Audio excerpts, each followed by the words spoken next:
Boa noite. Abrindo aqui ao lado, gente.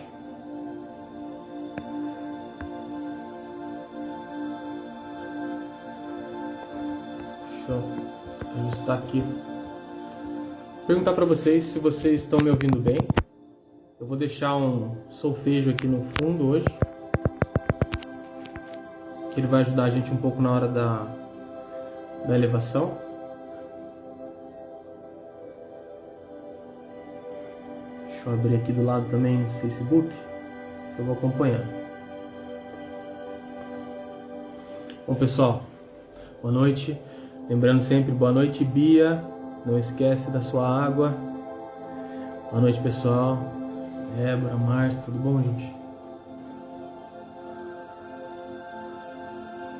Eu vou falar hoje para vocês do capítulo 14 do Evangelho segundo o Espiritismo. Honrai o vosso pai e a vossa mãe. Eu vou passando aqui mais ou menos os tópicos já, para a gente ir começando. Ele vai passar por alguns tópicos que são piedade filial. O que é a piedade filial? Quem é minha mãe e quem são meus irmãos? Aquela pergunta, né, que Jesus fez e ele mesmo respondeu. A parentela corporal e a parentela espiritual. Instruções dos espíritos, sempre, né, no final. A ingratidão dos filhos e os laços de família. Então ele vai passar por esses tópicos ao longo desse capítulo. E aí ele começa sempre com um trechinho, né, de algum salmo, né? Sabeis os mandamentos: não cometereis adultério, não matareis, não roubareis, não prestareis falso testemunho, não fareis agravo a ninguém, honrai a vosso pai e a vossa mãe. Marcos 10:19, Lucas 18:20 e Mateus 19:18 e 19. Então, já se falava lá, né, desde o princípio, então sempre tem honrai o vosso pai e a vossa mãe, lá no princípio, lá por Jesus. E o que é piedade filial, né, que ele começa com o tema? Ele fala, honrai vosso pai e vossa mãe. O que seria honrai vosso pai e vossa mãe? Você viu que a gente vem nos capítulos anteriores falando da caridade, de perdoar os inimigos, né, a caridade com os inimigos. E o que é o honrai vosso pai e vossa mãe? Você vai ver que é um pouquinho além da caridade, tem um outro tema aí. E o termo honrai encerra um dever a mais para com eles, o da piedade filial, né? Então não é só a caridade. Então o que uma pessoa tem que fazer para honrar o vosso pai e a vossa mãe? E algumas coisas que a gente faz, que a gente acha que está honrando e não está, né? Ele começa falando sobre isso. O primeiro é quando a gente dá estritamente o necessário para o nosso pai e nossa mãe, né? Então, vamos dizer, a gente dá um pouquinho ali do que sobra no final do mês e mantém eles sobrevivendo, vamos dizer. Isso, perante os olhos de Jesus, não seria honrar vosso pai e vossa mãe. Um outro caso, que é muito comum e a gente vê, tudo bem, né, deixamos nossos pais em casa, vamos trabalhar, né, dar o dinheiro, mas eles vão cuidar de toda a parte, né, cuidar da casa, manter a casa e coisas do tipo. E a gente vê algumas famílias que inclusive deixam ali, né, os pais praticamente como empregados, né, cuidando de toda a parte pesada. Aí ela até pergunta no trecho, é correto, né, você aí jovem, cheio de saúde, e o seu pai já com mais idade, cansado, fica fazendo todo esse trabalho? Então isso não seria honrar o vosso pai e a vossa mãe. E é muito simples isso, é só a gente perguntar para a nossa consciência, né? E exatamente, parece que a gente está fazendo o mínimo só para dar uma aliviada no peso da consciência, né? Mas realmente essa consciência está leve com relação a isso? E aí o que falam? Um trecho que é bem legal, assim, da consequência disso, né? Aí, pois, daquele que ouvida o que deve aos que o ampararam em sua fraqueza, que com a vida material lhe deram a vida moral, que muitas vezes se impuseram duras privações para lhe garantir o bem-estar. Ai do ingrato, será punido com a ingratidão e o abandono, será ferido nas suas mais caras afeições, algumas vezes até na existência atual, mas com certeza noutra, em que sofrerá o que houver feito aos outros. Ou seja, quando a gente tem esse tipo de prática, a gente está fadado a sofrer, né, a mesma coisa, porque tem um grau um pouco mais grave quando a gente faz isso com o nosso pai e nossa mãe, né? E ele vai falar mais à frente no capítulo. Mas se a gente pensar do princípio, né, quando a gente já falou em alguns capítulos, por exemplo, de obsessão, né, eu atraio espíritos que pensam parecido comigo. Então, se eu sou egoísta a esse ponto de não conseguir né, não conseguir ser caridoso nem com o meu pai e com a minha mãe, que tipo de companhia, primeiro falando de obsessão, eu vou trazer para perto de mim?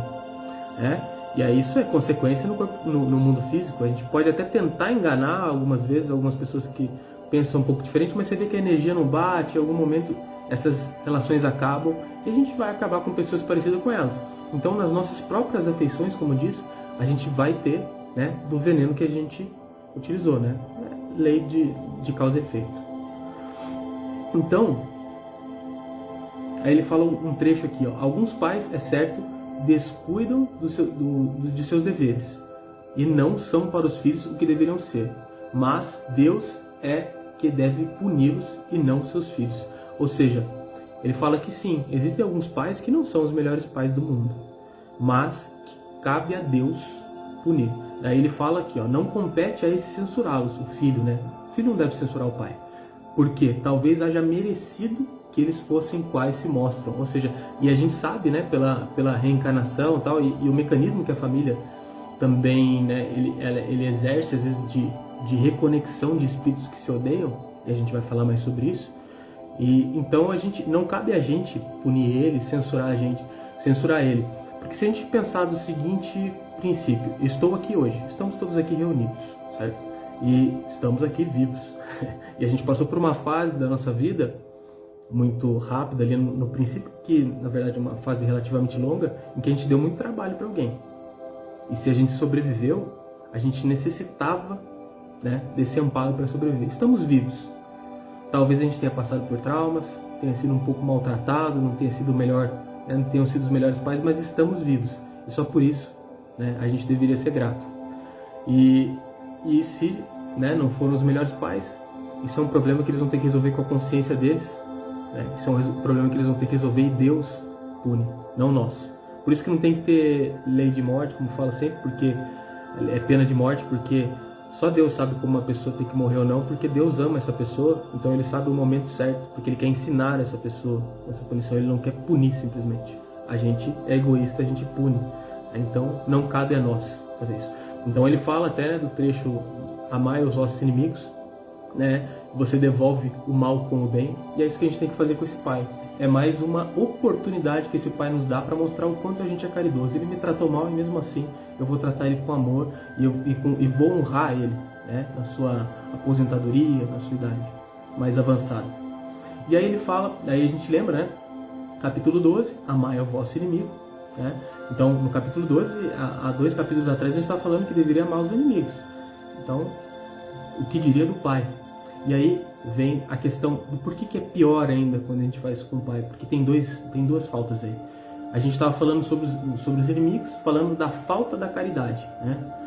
Só que aí, junto com a falta da caridade, ainda existe a ingratidão. Então a gente, além de não ser caridoso, estamos sendo ingratos. São dois problemas aí unidos. Então é muito mais pesado com os pais. Então, no mínimo, na verdade a família, né, ela vem para nos ensinar que a gente tem o que é amor para a gente expandir. E se nem dentro da nossa família a gente consegue aprender, entender o que é amor, que dirá com os outros, né? E aí tem um trecho que ele fala o seguinte, né? Honrai a vosso pai e a vossa mãe, lá no Decálogo, né? A fim de viverdes longo tempo na terra que o Senhor vosso Deus vos dará. Na época, né, os hebreus, existia um pouco de confusão. Ele fala desse trecho, que é porque eles poderiam pensar que seria a terra prometida, né? Porque eles estavam lá buscando uma terra, um local para se fixar. E ele estava falando, né, que ele disse, né, que meu reino não é desse mundo. Ele já disse outras vezes. Então ele usou essa alegoria e ele tinha que mesmo deixar eles entenderem que seria essa terra que eles tanto imaginavam, para que eles seguissem os preceitos, porque eles iam ter esse presente mesmo que fosse depois de desencarnados, né? Mas esse presente, né, esses presentes, quando a gente tem esses comportamentos emocionais mais adequados, essa conduta mais correta, ele pode vir, logicamente, nessa encarnação, a gente sabe, no Espiritismo, mas pode ser que ele venha depois. Pode ser que a gente venha aqui para realmente ter uma prova um pouco mais pesada, às vezes até uma expiação, né? Esse é um mundo de provas e expiações, mas uma garantia que isso vai retornar, seja encarnado, seja desencarnado. Por isso que a gente tem que realmente viver como se a gente entendesse realmente que isso tem continuidade, isso que é uma passagem. E a gente tem que tomar as decisões em cima disso, tem que acreditar, andar conforme essa verdade. Não adianta só ler no livro, imaginar que vai acontecer e não viver de acordo com isso. E aí tem aquele trecho, quem é minha mãe e quem são meus irmãos, né? Que ele pergunta e ele mesmo responde, eis aqui minha mãe e meus irmãos, né? No meio de todo um grupo de pessoas. Pois todo aquele que faz a vontade de Deus, esse é meu irmão, minha irmã e minha mãe. Então, o que ele estava falando? E é a primeira coisa que ele deixa claro aqui, né, que eles deixam no livro dos Espíritos, ele não estava desdenhando da mãe, do pai, dos irmãos. Os irmãos, eles não eram muito chegados a Jesus, né? Eles não seguiam Jesus, eles não concordavam com as ideias. Jesus estava muito à frente, né? Então é compreensível que muita gente não entendesse o que Jesus queria. É um pouco demais, talvez, para alguns, né? Mas de forma alguma ele estava desdenhando dessa família. Pelo contrário, ele estava sendo inclusivo, né? Ou seja, todo mundo que tem o mesmo objetivo, você é meu irmão, minha irmã, isso é uma forma de aproximar as pessoas, né? Então ele deixa muito claro aqui nesse trecho que não tem nada a ver, né? Porque estava lá no começo, a gente leu no começo do capítulo, honrai vosso pai e vossa mãe, estava nos princípios do que ele dizia. Então, óbvio que não era isso que ele estava querendo. Ele estava querendo dar uma aula, porque tudo que Jesus falava, ele aproveitava para trazer um ensinamento junto. E ele queria ensinar uma coisa que era o seguinte, a parentela corporal e a parentela espiritual. Aí tem um trecho que fala o seguinte, os laços do sangue não criam forçosamente os liames entre os espíritos, ou seja, os laços de sangue não conseguem criar esse liame necessariamente entre, né, essa alma que está encarnando. O corpo procede do corpo, mas o espírito não procede do espírito, porquanto o espírito já existia antes da formação do corpo. Não é o pai quem cria o espírito de seu filho, ele mais não faz do que ele fornecer um invólucro corpóreo, cumprindo-lhe, no entanto, auxiliar o desenvolvimento intelectual e moral do filho, para fazê-lo progredir. Isso essencialmente, né, naqueles 7 primeiros anos, onde o espírito está ainda ali, se conectando, ele ainda não está... Você pode ver, né, eles vivem mais uma... eu já falei para vocês do Bruce Lipton, né, que é um biólogo, ele fala, as crianças nessa época, elas vivem mais ou menos uma onda teta, por isso que elas fantasiam tanto. E ali, ela é como uma esponja. A gente vive muito em beta. Quando a gente entra numa discussão, a gente embate, né? Então é uma onda cerebral mais agitada, porque a gente está defendendo um ponto de vista, né? Quando a gente vai conversar, normalmente a gente está julgando a pessoa. A criança não, ela está em teta, então ela está aberta para receber. Nesses 7 primeiros anos, a criança é uma esponja. Então ali você consegue induzir muito do comportamento do filho, né? Passar bons princípios, etc. Então, esse é o papel do pai. Mas o espírito já vem lá de trás, né? Com outras famílias espirituais, né? Às vezes, né? Então, há, pois, 2 espécies de famílias, ele fala. As famílias de laços espirituais e as famílias dos laços corporais. Duráveis, as primeiras se fortalecem pela purificação e se perpetuam no mundo dos espíritos. Ou seja, vão vivendo várias vidas, várias vezes, e criando uma intimidade, uma forma de muito, muito grande, né? Porque é uma coisa que vem de milhares de anos. E através das várias migrações da alma. As segundas, né, que são as famílias dos laços de sangue, frágeis como a matéria, se extinguem com o tempo e muitas vezes se dissolvem moralmente já na existência atual. Então, a ligação, a gente já sente uma ligação muito forte, né, com os nossos familiares. Então você imagina que essa família espiritual, a ligação é muito mais forte. E a gente sabe, infelizmente, né, que aqui os laços de sangue, eles se dissolvem realmente. A gente ouve muitas histórias de famílias que, infelizmente, brigam e acabam, né, marido e mulher se separam, irmãos que não se dão bem. Então você vê que isso é muito mais frágil do que a família espiritual. Então ele estava dando uma aula já sobre isso, né? Então todo mundo que pensa, né, e segue a lei de Deus, segue mais ou menos os mesmos princípios, né? É como se a gente tivesse uma intimidade. A gente pensa, né? A gente tem os princípios morais parecidos, não pensa exatamente igual, mas tem princípios morais parecidos, e esses espíritos acabam andando. A gente pode ver que ao longo da própria vida, às vezes a gente tem grandes amigos que a gente tinha um interesse ali, a gente mudou, aprendeu alguma coisa, a gente acaba se afastando um pouco, e essa família espiritual, ela vem com um período muito maior, por ligações muito mais profundas, né? E aí, o que ele faz? Nas instruções dos espíritos, né, que é a parte em que os espíritos vêm, né, fazer algum comentário, eles falam a ingratidão dos filhos e os laços de família, né? Então ele fala basicamente o quê? O espírito vai levar com ele, né, suas paixões, seus vícios, né? A gente já sabe disso. Isso não vai embora, né, com desencarne. Se eu tenho uma paixão, eu tenho um vício, eu tenho um defeito, ele vai embora comigo quando eu desencarnar. Então esse espírito, ele tem duas possibilidades. A gente fala de um termo, se vocês forem ler os livros, ele fica na erraticidade, ele vai para o umbral. Erraticidade é um espírito que fica aí andando como se estivesse encarnado às vezes, ou ele vai para o umbral, ou seja, ele não vai trabalhar, não vai continuar a vida dele como desencarnado, às vezes em uma colônia, em algum outro lugar. Esse espírito, muitas vezes ele vai ficar estacionado, né? E vai continuar ali, com seu ódio, com seu orgulho, com a sua vaidade, e às vezes ele vai obsidiar essa pessoa que ele odeia, né? Que ele saiu odiando. E tem alguns outros espíritos, aí a gente pode ver até o caso de André Luiz, né? Que ele vai para o umbral, que ele sai muito, né, num estado, e ele volta no meio do caminho, ele vai para uma colônia e começa ali a trabalhar. Esse filme é maravilhoso para a gente ver, para a gente entender esse processo.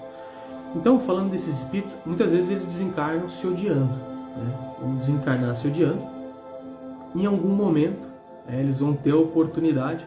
E aí o que acontece? Começa a acontecer uma aproximação lenta. Em alguns livros você pode ler isso, tá? Às vezes um espírito sai odiando muito o outro. E aí tem até o filme, né? O André Luiz vai visitar a família, né? No Nosso Lar, no filme Nosso Lar. E ele se aproxima da família e ele quase retrocede feio ali, né? E aí ele descreve mais ou menos esse processo nesse livro. Então esse espírito que ele foi para uma colônia, ele vai primeiro estudar um pouco, entender essas más escolhas dele, para onde isso vai levar ele. Depois que ele estudou por um tempo, ele entendeu isso racionalmente, ele começa aos poucos a se aproximar dessa família, essas pessoas que ele odeia, porque ele precisa desfazer isso. E aí, conforme o tempo, às vezes com muita oração, com muito trabalho, esse espírito, eu acho que eu consigo, eu suporto, né, uma encarnação com essas pessoas que eu odiava tanto. E aí ele vai ter uma oportunidade de reencarnar. Só que, e aí muitas vezes ele vai passar o tempo todo convivendo com aquela pessoa, e lá no subconsciente dele, lá nas memórias akáshicas dele, alguma coisa de encarnações passadas, e o subconsciente, você vê que ele age sutilmente durante o nosso dia, a gente toma decisões em cima dele, mas parece que a gente está 100% ali conectado, mas não está, tem alguma coisa, disso eu não gosto, eu gosto, e eu não sei nem porquê. Então ele vai ter essas impressões ruins com essa pessoa, que pode ser a mãe dele, pode ser o irmão dele, né? E aí vão nascer aqueles ódios, né? Vamos dizer, aqueles ódios que parece que vem do nada, né? De uma mãe por um filho, às vezes. Não um ódio, mas é mais uma raiva, um sentimento ruim. E vice-versa, né? Às vezes o filho pela mãe. E aí ele fala o seguinte, que é um trecho que é engraçado. Aqui a gente tem que pensar primeiro, pensamento espiritual. Para que a gente vem, né? A alma que nele se encarna, né? Que se encarna nesse corpo, vem do espaço para progredir. Então a gente tem que se inteirar dos nossos deveres e ponde todo o vosso amor em aproximar de Deus essa alma. Tá? Então essa alma é muito complicada, ela nos distrata. Então, às vezes, o maior objetivo que a gente tem nessa vida é exatamente direcionar essa alma, tentar pelo menos demonstrar o nosso amor por ela, porque esse laço de mãe e filho, pai e filho facilita isso, esse processo, isso não é à toa, é uma ferramenta muito boa para reconciliar espíritos e é usado, se vocês lerem diversas literaturas vocês vão ver casos. E aí entra naquela questão, que fizestes do filho confiado à vossa guarda, né? E aí ele fala, se por sua culpa, né, esse filho ele desanda, ele vai depois ter uma vida infeliz e depois uma vida espiritual infeliz, né? Olha o tamanho da culpa que a gente vai ter. Normalmente os pais vão ficar com tanta culpa que eles vão pedir demais para ter uma outra oportunidade de encarnar. Então por que não aproveitar essa, né? Já que a gente está lendo isso, Então eles vão pedir demais, porque vai ter uma dor na consciência gigante, ver aquele filho se acabando, indo para um caminho que às vezes espiritualmente a gente não consegue nem se aproximar desse filho, de tanto que ele se afundou. E a gente talvez até se afunde um pouco também, porque a nossa consciência vai doer muito e a gente vai pedir por Deus para ter outra encarnação, outra oportunidade. Então, é aproveitar essa, fazer o seu papel, né? E aí, fala o seguinte, mãe, abraçai o filho que vos dá desgosto e dizei com vós mesmos, um de nós é culpado. Fazei-vos merecedores dos gozos divinos que Deus conjugou à maternidade, ensinando aos vossos filhos que eles estão na terra para se aperfeiçoar, amar e bendizer. Ou seja, um de nós é culpado, e não interessa quem. Né? Porque os dois precisam perdoar. Né? Os dois precisam, se tem mal, se seu filho está te tratando mal, você precisa perdoar. E se você tratou mal ele um dia, ele te odiou por algum motivo que, vamos dizer, ele acha que é justificado, ele precisa te perdoar. Porque a lei do perdão, a lei da caridade, a gente precisa limpar isso das nossas consciências. E um é ferramenta para o outro. Aí ele fala aqui como proceder. Né? Então a gente vai ver pequenos defeitos, ele fala de focos. O filho, de vez em quando, ele vai demonstrar orgulho, ele vai demonstrar egoísmo, ele vai demonstrar ingratidão, ele vai demonstrar alguns defeitos, esses defeitos profundos. Então cabe ao pai, né, principalmente nessa fase inicial, ficar muito atento a esses pequenos sinais e corrigir, conversando, né? Corrigir da melhor forma possível. Então cabe sim ao pai, como eu falei, os filhos não são, os espíritos não são oriundos dos espíritos, né? É carne com carne, corpo carnal com carnal, mas sim o pai tem o dever, né, a oportunidade de induzir esse espírito a tomar algumas melhores decisões, principalmente nesse princípio de vida, que esse espírito é uma esponja, ele está absorvendo tudo que você fala. Então presta atenção nesses defeitos mais comuns, né? Não incentivar um comportamento egoísta, né? Quando a criança começa a fazer muita birra, por exemplo, tem que saber lidar com esse tipo de situação e controlar. A gente vai estar ajudando muito esse espírito. E uma coisa, ó, não sentir culpa também, tá? Então muitas vezes ele fala num ponto aqui, os pais vão fazer tudo que eles podem, tá? E o filho ele vai desandar, porque no final das contas o que manda é a lei do livre-arbítrio, tá? Então a gente não tem um controle sobre as decisões do filho. Então você deu o seu melhor, eu poderia ter feito melhor se soubesse isso. Não, com o que você tinha, você fez o seu melhor. Infelizmente ele tomou decisões ruins durante a vida dele. Então não se culpe, tá?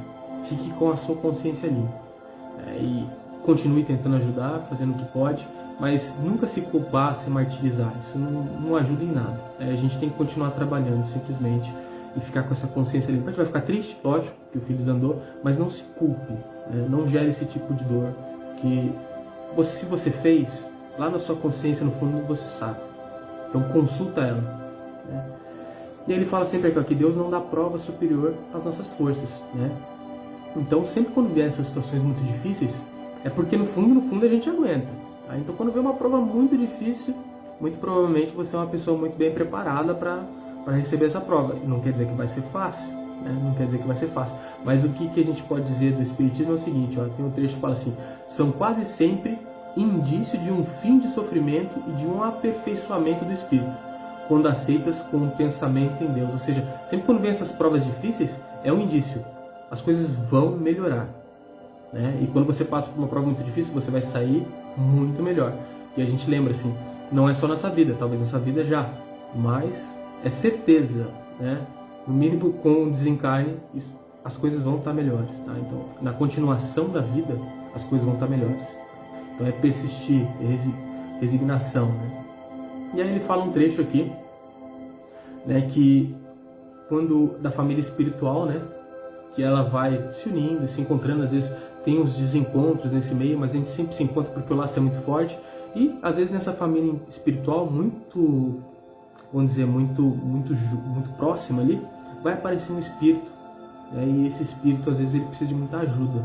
E é uma grande oportunidade para essa família, uma oportunidade de fazer caridade, de se aperfeiçoar, de trazer mais uma conexão forte.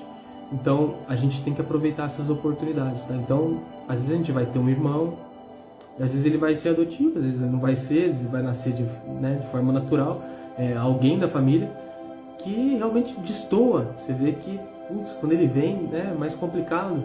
Então é uma oportunidade de ensinar muito para esse espírito. Ele vai estar num ambiente em que ele pode se condicionar. Normalmente ele estaria num ambiente onde ele se condicionaria com pessoas parecidas com ele. De repente ele está numa família onde ele pode crescer condicionado por bons pensamentos, bons sentimentos, um pouco mais de cultura. Então é sempre uma oportunidade, a gente tem que abraçar essas oportunidades. Então todos, o que fica muito claro nesse capítulo é, primeiro, honrai vosso pai e vossa mãe, que o dever é muito maior do que a gente imagina, mas que, todas essas dificuldades que a gente tem em família, às vezes elas são exatamente a missão da nossa encarnação, a coisa mais importante que a gente pode fazer na nossa encarnação. Então a gente tem que parar de reclamar e tem que tentar enxergar o que a gente pode aprender e como a gente pode ser melhor para esses espíritos que dificultam, às vezes, né, nos tiram do sério. Vamos dizer, dificultam, né? Na verdade, eles são as ferramentas de Deus para a gente ser um pouco menos egoísta, né? Para a gente doar um pouquinho mais do nosso tempo, para a gente ser mais paciente, né? A gente pediu por paciência, Deus deu aí a oportunidade da gente exercer ela, né? Então, gente, eu queria falar para vocês hoje. Então, isso até a gente vai fazer uma vibração, e dentro das nossas vibrações a gente vai vibrar por dois desencarnados, né? E esses desencarnados, como diversos outros nessa pandemia, deixaram, né? Infelizmente eram pais e mães que deixaram filhos pequenos. E a gente pensa, o que será que esses filhos pequenos não dariam para poder honrar esse pai, às vezes honrar essa mãe que se foram, né?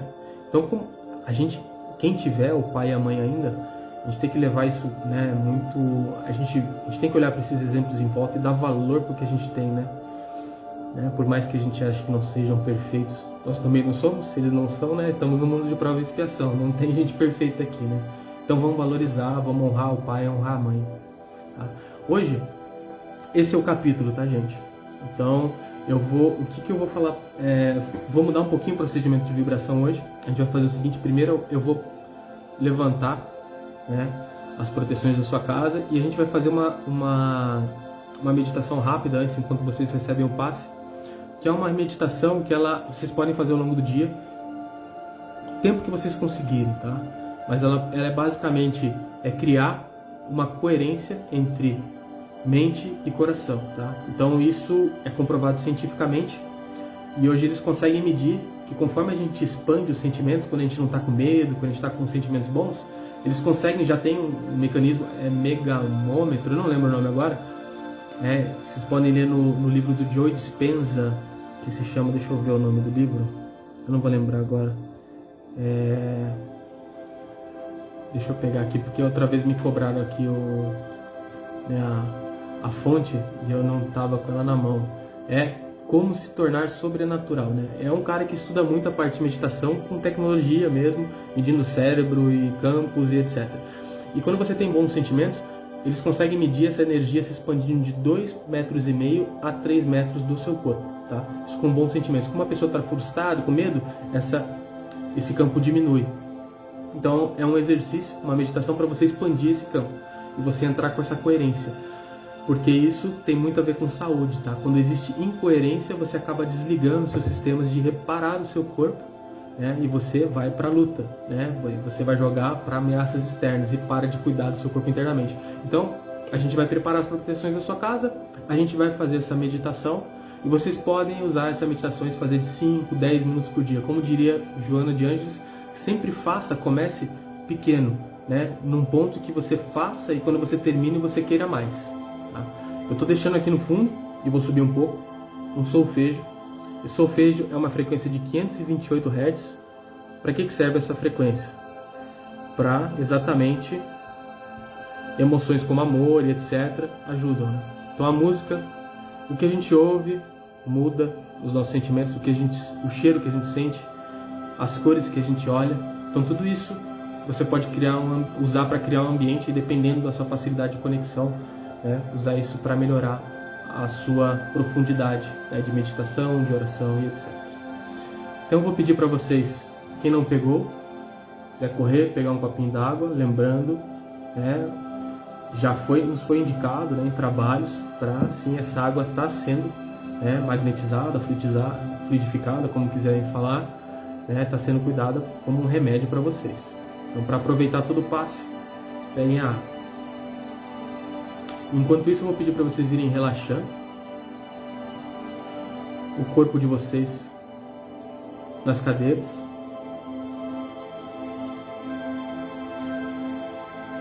Vão se desligando de tudo. A gente vai pedindo já a presença do mentor espiritual, das equipes espirituais, todos esses que estivessem nos acompanhando, enquanto a gente prepara a casa de vocês, começa levantando essas proteções, garantindo a segurança do seu lar, a paz, Eu vou pedir para vocês irem mentalizando uma plataforma de aço no piso em 1, 2, 3. Agora você mentaliza as laterais subindo em placas de aço em 1, 2, 3. E agora você mentaliza o fechamento dessa construção com uma cúpula de aço em 1, 2, 3. Água crística nas portas e janelas. Vento solar vai entrando, tomando conta da sua sala, do seu quarto, do banheiro, da despensa, de cada cantinho da sua casa. Vai limpando formas, miasmas, egrégoras ruins que ficassem durante o dia. A gente vai criando uma conexão com o farol de Ismael em 1, 2, 3. Com esse portal criado, a gente vai pedindo também auxílio, e se for o momento, a gente vai pedindo a ajuda da espiritualidade presente para que encaminhe esses irmãos para o farol de Ismael em 1, 2, 3, 4, 5, 6, 7. Graças a Deus. Ali eles vão recebendo água, comida, vão sendo paramentados em branco. E nós aqui, a gente vai para o nosso passe. O seu mentor vai posicionando as mãos sobre sua cabeça e vai direcionando essa luz que hoje é dourada no seu coronário. Enquanto isso, eu vou pedir o seguinte para você. Você vai fechar, manter os olhos fechados, bem relaxado, e vai prestar uma atenção especial ali no seu coração. Eu vou pedir para você inspirar longo e expirar uma atenção ainda no centro do seu coração, lá no meio. Tenta sentir ele. Vai respirando mais lento, mais profundo. Se a mente devagar, você volta a atenção para a respiração e o coração. É como se você sentisse esse ar entrando pelo seu coração.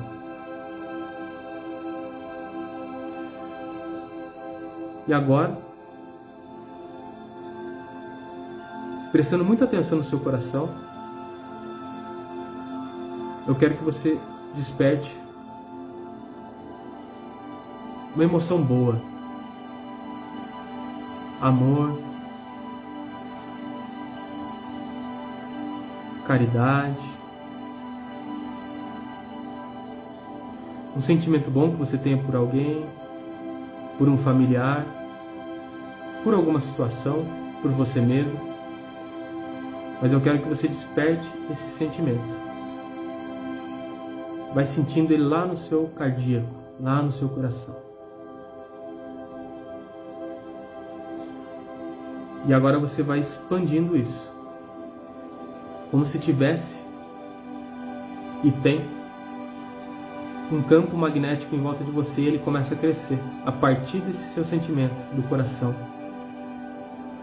Você transmite isso para esse campo e ele se expande.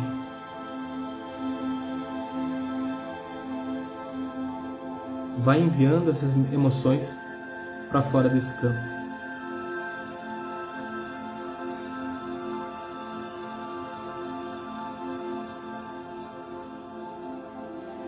E agora a gente vai aproveitar esse seu campo expandido, essas boas emoções, e a gente vai começar a vibrar. A gente vai vibrar e vai expandindo primeiro esse campo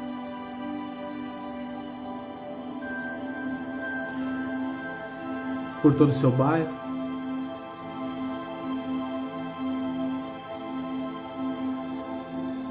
por toda a sua cidade, por todo o seu país,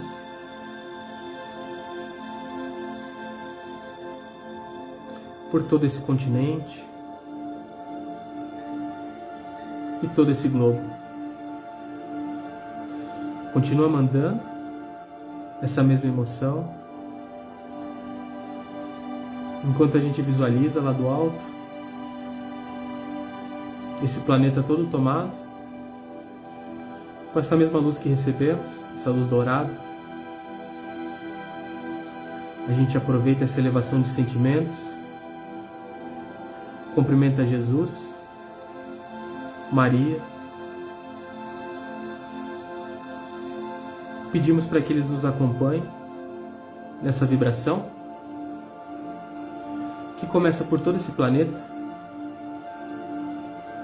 começa por todos os reinos, como sempre, o mineral, o vegetal e o animal, eles que sustentam a nossa vida. Muito amor por eles. A gente vai vibrando de novo. E agora é só essa emoção mesmo, essa emoção boa. Para aquele lá que está perdido, é egoísta, e pode ter alguma vantagem nessa situação pandêmica, vamos vibrar toda essa emoção boa para ele, porque emoção ruim ele já tem. Para que saia logo essa vacina, para que a distribuição seja o mais rápido possível. Vamos vibrando por todos os países, em especial sempre aqueles em dificuldade, sempre lembrando África, Ásia, aqueles lá que a gente nem ouve falar sobre. Deus não esquece que as nossas melhores emoções cheguem até eles. Vamos vibrando por todos que estão trabalhando, por todos que estão na saúde, nos serviços básicos, na segurança, todos esses aí que não podem parar. Vamos vibrando pelos que precisam trabalhar e não podem. Vamos vibrando por todos que têm problemas emocionais.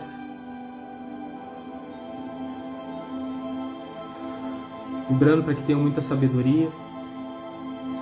Vamos vibrando por todos que têm problema de saúde, pelos que estão em hospitais, pelos que não podem chegar ao hospital por lotação, por falta de condição financeira. Vamos vibrando por todas essas entidades que trabalham a parte social, financeira, educacional, espiritual. Vamos vibrando em especial pela nossa casa, que tão bem nos acolhe, o Farol de Ismael, vibrando por todos os seus atendidos, por todos os seus trabalhadores. Eu vou trazer aqui alguns nomes específicos. Eu vou pedir para você ir mentalizando aí, caso tenha algum especial, tá? Eu vou pedir uma vibração para Marcos Alberto de Oliveira, desencarnado com Covid, que seja muito bem recebido, muito bem orientado. Vou vibrando também pela esposa dele, que ficou aí com 3 filhos pequenos, a Luciana Silva Carvalho de Oliveira, que seja muito forte, seja muito resignada. Essa prova do tamanho que ela aguenta, não é fácil, a gente sabe, mas sinta todo o nosso carinho, nossa vibração. Vamos vibrando pela Roberta Tida também, que perdeu o marido, pelo Alexandre Tida, seu marido que se foi, que seja muito bem recebido, muito bem orientado. Vamos vibrando por Oswaldo Inoue, Hélio Inoue, e vamos pedindo a permissão para vibrarmos por nós mesmos e agradecer por mais esse momento, e que fiquem essas boas emoções, que fique esse campo magnético expandido, não só agora, mas pelo máximo de tempo possível. Pai nosso que estás nos céus, santificado seja o vosso santo nome. Venha a nós o vosso reino, seja feita a vossa vontade, assim na terra como nos céus. Pão nosso de cada dia dai-nos hoje, Pai, pão esse do corpo e do espírito. Perdoa as nossas dívidas, à medida em que nós perdoamos aqueles que nos têm ofendido. E não nos deixes, ó Pai, cairmos em tentação, mas livra-nos de todo mal. porque vosso é o reino, o poder e a glória para todos sempre. Graças a Deus. Assim seja. Obrigado, pessoal. Obrigado pela atenção, pela companhia aí. Fiquem com Deus. E esse exercício que eu passei hoje, vocês podem fazer outras vezes, tá? Quantas vezes quiserem por dia. Sentiu que está muito agitado, muito incoerente, vamos dizer, coração e pensamento, para ali 5 minutinhos, vai ficar tudo melhor, tá? Fiquem com Deus. Um abraço, tchau, tchau.